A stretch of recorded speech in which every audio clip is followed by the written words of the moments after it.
بسم اللہ الرحمن الرحیم۔ السلام علیکم پیارے دوستوں، سمر کون تھا اور اس کی موت کب اور کیسے ہوئی تھی؟ سمر ملعون کے بارے میں آپ سبھی اچھی طرح سے واقف ہیں کہ اس نے نواسۂ رسول امام حسین رضی اللہ عنہ اور آپ کے اہل خاندان کے ساتھ کیا کیا تھا۔ کیا آپ جانتے ہیں کہ اس خبیث کے ساتھ کیا ہوا تھا اور اس کو کس نے اور کب قتل کیا تھا؟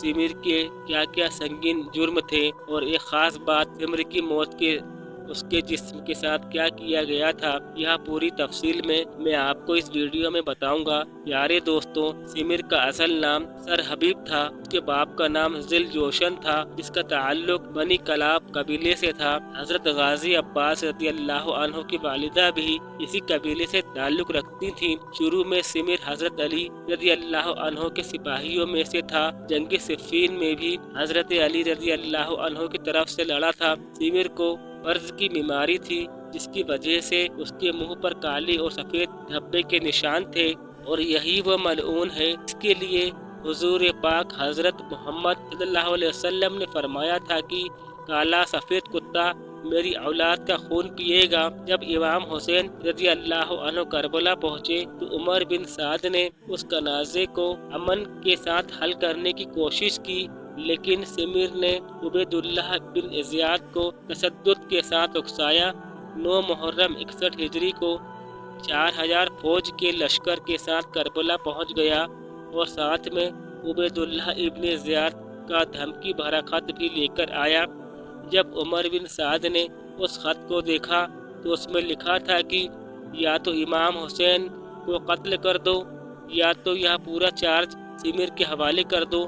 عمر بن سعد پوری رات یہ سوچتا رہا اور آخر کار اس فیصلے پر آ پہنچا کہ امام حسین کے ساتھ جنگ نہ کروں تو جنت میں جاؤں گا، لیکن وہ تو آخرت کا سودا ہے، لیکن اگر جنگ کرتا ہوں تو رے کی حکومت ملے گی جو آج اور ابھی کا سودا ہے، اور میں اتنا بے وقوف نہیں ہوں کہ آج کا سودا چھوڑ کر آخرت کا سودا کر لوں۔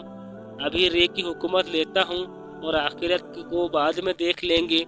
اس طرح وہ جنگ کے لیے راضی ہو گیا، اور اس طرف سمر امام حسین کے خیمے کی طرف آیا اور آ کر آواز دینے لگا، اے میری بہن کے بیٹوں، میرے پاس آؤ۔ پہلے تو حضرت عباس رضی اللہ عنہ اور ان کے بھائیوں نے اسے کوئی جواب نہیں دیا۔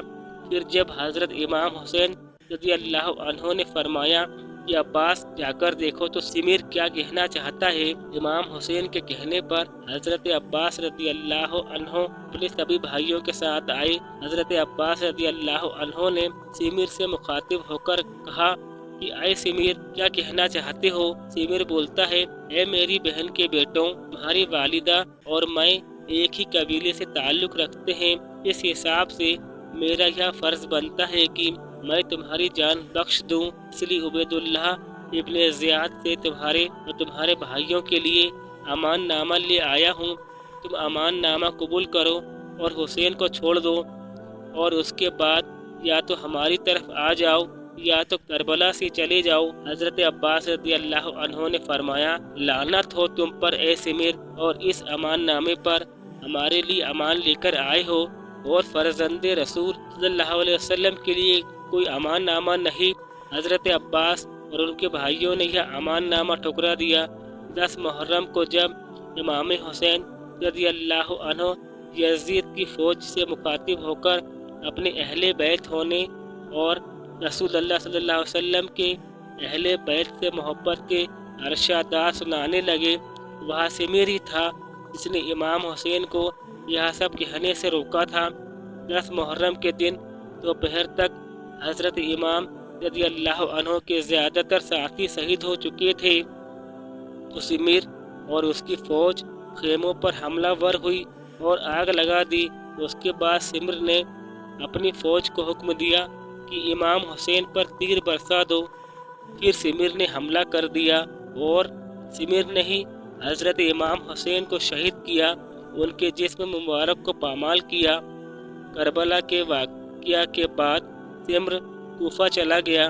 66 ہجری میں سمر حضرت مختار کے ساتھ جنگ لڑا، لیکن اسے شکست ہوئی اور یہ دمبے کی خال میں چھپ کر وہاں سے بھاگ گیا۔ حضرت مختار کے سپاہی سمر کا پیچھا کرتے رہے تاکہ سمر کا پتہ چل گیا۔ سمر کا حضرت مختار کے سپاہیوں کے ساتھ سخت مقابلہ ہوا اور سمر بن ذی الجوشن کو قتل کر دیا گیا۔ اسے قتل کرنے کے بعد اس کے سر کو کاٹ کر حضرت مختار کے پاس بھجوا دیا گیا اور اس کے جسم کو کتوں کے سامنے پھینک دیا گیا۔